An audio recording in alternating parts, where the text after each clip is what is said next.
Hello everyone, welcome back to your channel test of knowledge. तो students, आज की इस वीडियो में हम समझने वाले हैं हमारी क्लास 9th इंग्लिश के पेपर के अनसीन पैसेजेस को। तो वीडियो को एंड तक जरूर देखिएगा, वीडियो को बीच में बिल्कुल भी स्किप नहीं कीजिएगा।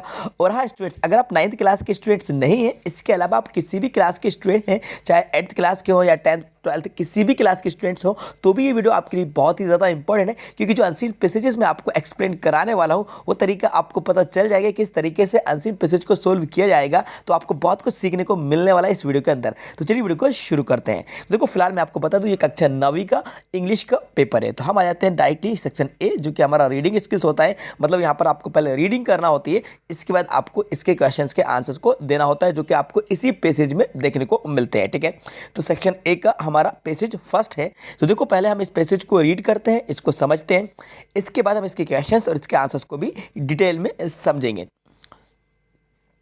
Lalita sowed some tomato seeds in her garden. इसका मतलब ये है कि ललिता ने अपने गार्डन में कुछ टमाटर के बीज बोए थे। तो यहाँ पर ये जो सोड वर्ड यूज हो रहा है, इसका मतलब होता है बोना। ठीक है, तो Lalita sowed some tomato seeds. Seeds का मतलब बता देता हूँ मैं आपको, सबके मीनिंग्स बताता चलता हूँ साथ में ना। सीड्स मतलब होता है बच्चों बीज। क्या होता है? सीड्स का मतलब होता है बीज, और ये जो SOWED सोड लिखा है, इसका मतलब होता है बोना, है ना। ठीक है, जैसे बोना बोते हैं ना, बीज बोते हैं अपन, लगाते हैं, उगाते हैं, उसी को बोलते हैं बोना। तो ओवरऑल इस लाइन का मतलब ये है कि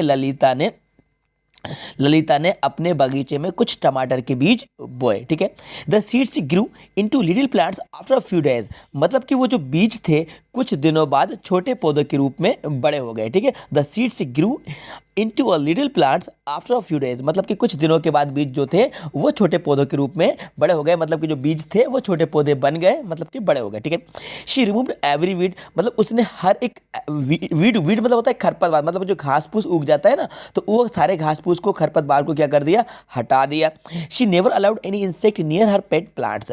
मतलब उसने कभी भी किसी भी इंसेक्ट को, किसी भी कीड़े को अपने प्लांट्स के पास आने नहीं दिया। जी हाँ, मतलब कि पूरी तरह से उसने केयर करी, पूरी तरह से देखभाल करी, और उसने जो बीज लगाए थे और जो पौधे बन गए थे, तो पौधों के पास ललिता ने किसी भी कीड़े को आने नहीं दिया। ठीक है, देखिए इसके बाद हम रीड करेंगे, when the days were hot she watered the plants.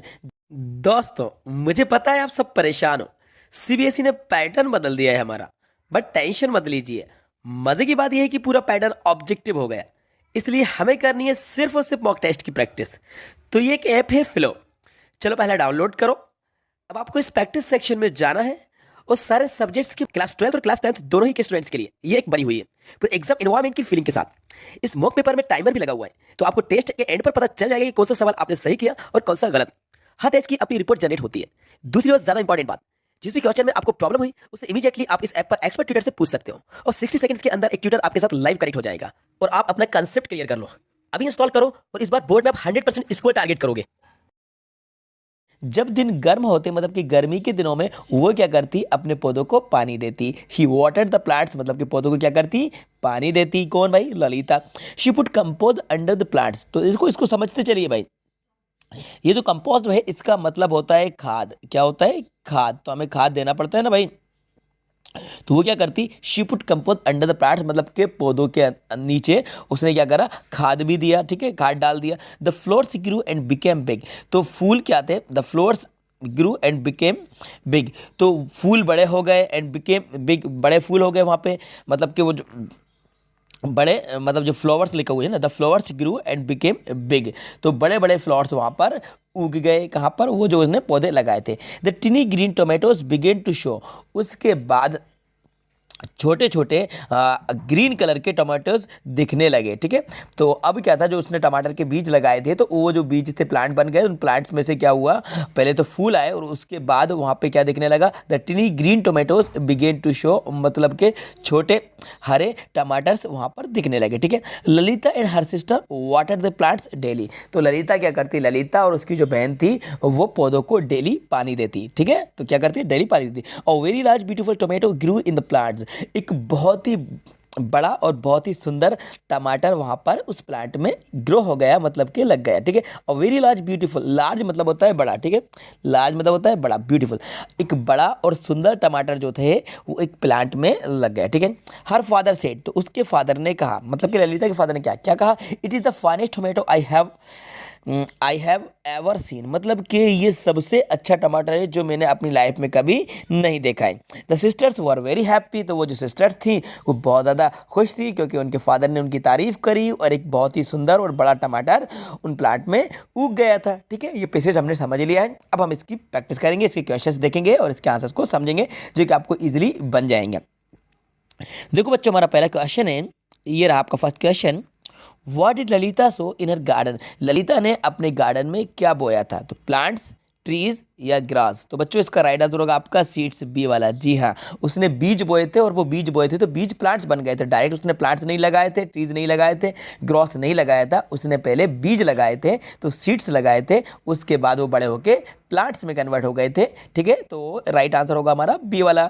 अब आते हैं हम क्वेश्चन नंबर सेकंड की तरफ। तो हमारे क्वेश्चन नंबर सेकंड है, what did she not allow, उसने किसको मतलब कि अलाउ नहीं करा, किसको आने की परमिशन नहीं दी?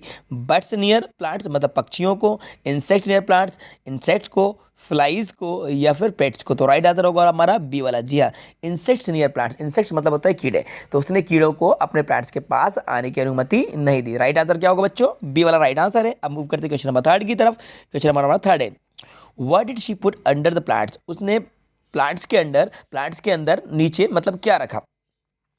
वाटर, वीट्स, कंपोज या फ्लोर्स। तो राइट आंसर होगा आपका कंपोस्ट, मतलब जिसको कहते हैं खाद। तो उसने खाद डाला था। ठीक है, पौधों के नीचे खाद डाला था। राइट आंसर आपका होगा बी वाला। अब देखते हैं question number four. Question number four है, which of the following is similar in meaning to tiny. देखो टिनी का मतलब होता है छोटा, टिनी का मतलब होता है छोटा। अब इसका सिमिलर पूछ रहा है, अपोजिट नहीं पूछ रहा है, याद रखिएगा सिमिलर पूछ रहा है। तो देखो लार्ज है, बिग है, स्मॉल है, जाइंट है। तो इसका राइट आंसर मैं आपको बताता हूँ, इसका राइट आंसर होगा आपका सी वाला स्मॉल। जी हाँ, बाकी लार्ज, बिग, जाइंट ये सब इसके अपोजिट चले जाएंगे, इन सब का मतलब बड़ा निकलता है। यहाँ पे सिमिलर बताना है तो टिनी मतलब छोटा और स्मॉल मतलब भी छोटा होता है। ठीक है, अब इसके बाद हमारा जो क्वेश्चन है फिफ्थ नंबर का, इसमें आपसे कहा जा रहा है Y were the sisters happy. तो इसका आंसर आपको मुझे बताना है। मैं आपको सारे क्वेश्चन इसके ऑप्शंस बता देता हूँ, आंसर आपको कमेंट्स बॉक्स में जाकर कमेंट्स करके मुझे बताना है, इजीली आपसे बनाए। Why were the sisters happy, sisters क्यों खुश थी? Because flowers grew in their garden, क्योंकि उनके गार्डन में फूल लग गए थे। Because tomato grew in their garden, उनके गार्डन में एक टमाटर लगा था। Because plants grew in their garden, पौधे उग गए थे उनके गार्डन में। या फिर because their father was happy, क्योंकि उनके फादर हैप्पी थे, इस वजह से उनकी सिस्टर्स भी, वो जो लड़कियां थी डॉटर्स, वो भी हैप्पी थी। तो इसका आंसर आपको कमेंट्स बॉक्स में जाकर कमेंट्स करके बताना है। ठीक है, अब आ जाते हैं हम सेकंड नंबर के पैसेज। तो ये हमारा सेकंड नंबर का पैसेज, तो इसको मैं रीड करके एक्सप्लेन नहीं कराने वाला हूँ क्योंकि ये बहुत ईजी पैसेज है, आपसे इजीली बन जाएगा। साइंस के ऊपर देखिए, we are living in the age of science, हम साइंस की एज में, साइंस के युग में जी रहे हैं। Everyday new invention begin after the industrial revolution 1789। तो ये बहुत ही इजी पैसेज आपसे इजीली बन जाएगा क्योंकि साइंस के ऊपर है, एरोप्लेन्स के ऊपर है, यहाँ पर बताया गया है। तो साइंस और एरोप्लेन से रिलेटेड यहाँ पे बातें बताई गई हैं, तो इजीली आप इसको रीड कर लीजिएगा। डायरेक्ट हम इसके क्वेश्चन को देखेंगे और आंसर को देखेंगे।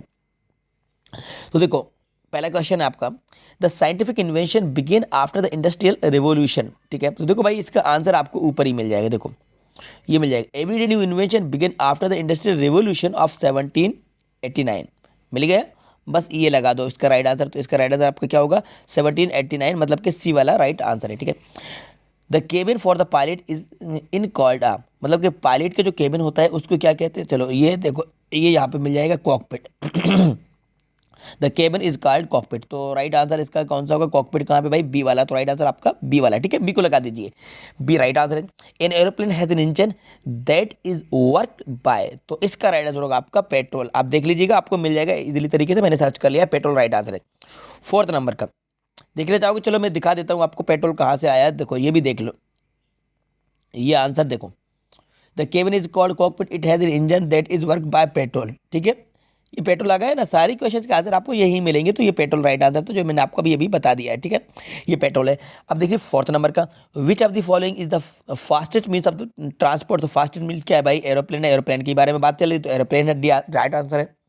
इसका we are living in the, तो भाई इसका राइट आंसर क्या होगा? Age of science. तो ये देखो स्टार्टिंग में आपको मिल जाएगा, ये आ जाएगा आपका, ये we are living in the age of science. तो राइट आंसर आपका क्या होगा भाई? डी वाला। ठीक है, तो इस तरह से मैंने आपको दोनों ही पैसेजेस को एक्सप्लेन करा दिया और आई होप आपको ये सारे ही पैसेजेस समझ में आ गए होंगे। इस तरह से पैसेज को सोल्व किया जाता है। मतलब कि पैसेज को सोल्व करने का सबसे सही और सबसे पहला तरीका ये है कि पैसेज को केयरफुली रीड कीजिए और उसको ट्रांसलेट करके देखिए। मतलब कि जो पैसेज दिया गया है उसका मतलब क्या है उसको समझने की कोशिश करिए।